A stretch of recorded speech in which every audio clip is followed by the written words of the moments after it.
طلبات انه ايبانيز وديابي وبنزيما ورونالدو يلعبوا في الهلال. كيف يروحوا كاس العالم للانديه بدون اسماء كبيره مع الهلال ياهو؟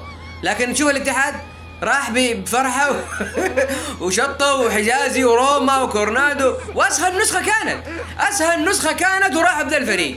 انت ما راح تتطور صدقني، انت شيء تفكيرك بس.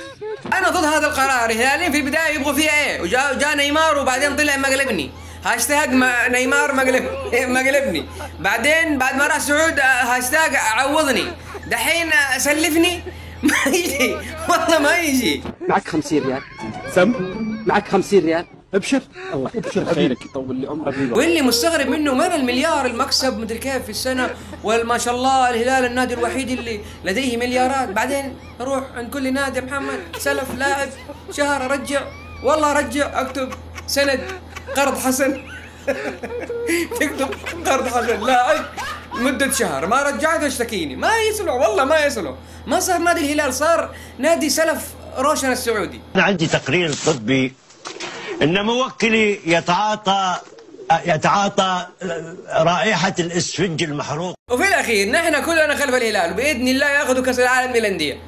تمام، باذن الله ياخذوا كاس العالم للانديه. انا من قلبي اتمناها للهلال. انت ايش رايك باللي صار؟ سلفني مع القرار ده ولا ضد القرار هذا؟ اديني رايك ويسعد مساك.